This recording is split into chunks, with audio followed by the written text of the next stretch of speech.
Hi, I'm Hannah Stocking, and I'm on this year's Forbes Top Creators list. Mama! Mama, I'm on Forbes!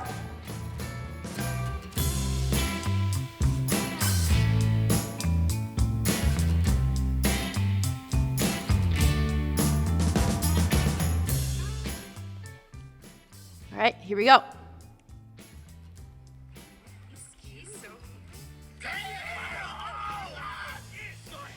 Oh my gosh, there it is.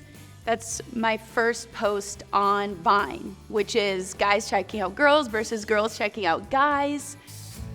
My friend Daystorm helped me come up with the concept because I was very new. I was just kind of telling him about, my experiences in college with the male counterparts, and we decided to poke fun at it.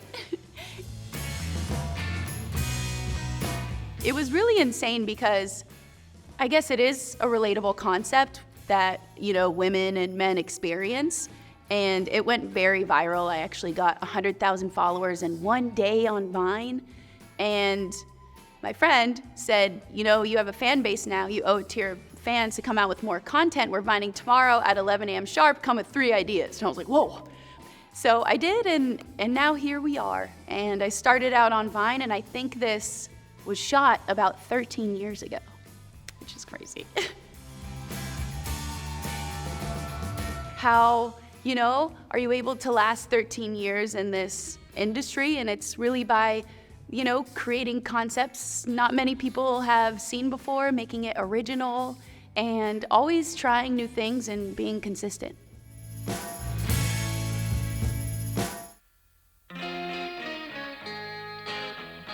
Ooh.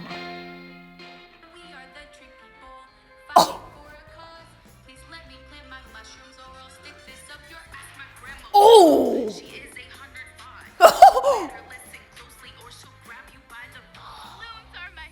Oh, I didn't know I snapped like that.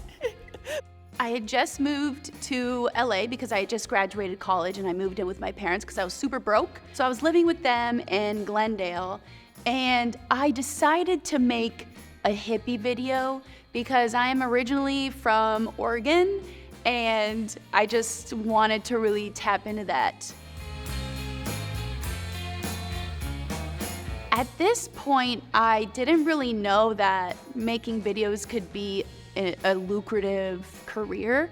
I was actually studying for the MCAT because I wanted to become a doctor. And this was just a creative outlet.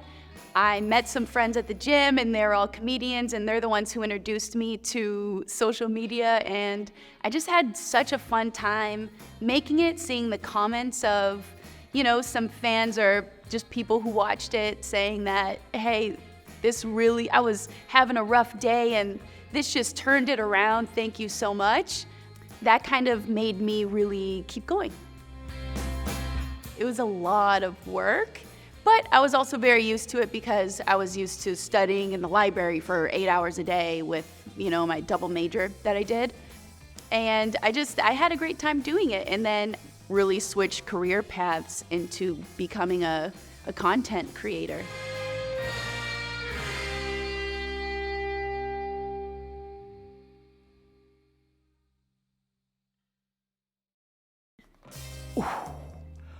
Whoa. Yep, here's a banger right here. Oh my gosh.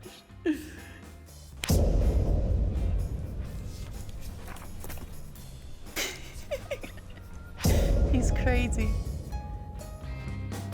I like collaborating with Adam because he goes along with all of my fever dreamish ideas, and he also adds to it. But a really cool thing about this video is actually Rihanna sent me this video in my DMs, said, ha ha ha ha, this is so silly. You guys are crazy. And then I said, well, Riri, we need you in the next one. And then she said, ha ha ha ha, keep doing your thing, like a really nice way to say no. But the fact that she acknowledged it and loved it sent me and Adam over the moon. That's our queen. So I will continue to do these types of videos just to, get attention from Riri. It's a really, really, really crazy journey to think about because every single day, it's like I'm howling at the moon on my hands and knees, just begging for ideas. And, I'm always just trying to think of new ideas, think of something crazier than the last. And, it's a rat race for numbers and views, but I have the best time doing it. I would have never in my life expected to be here, a little kid from Ashland, Oregon that was running around barefoot, not having a watch or a phone, just telling time by the sun. I would have had no idea I would get a DM from Rihanna from like a fever dream video that I did. But, you always have to keep evolving.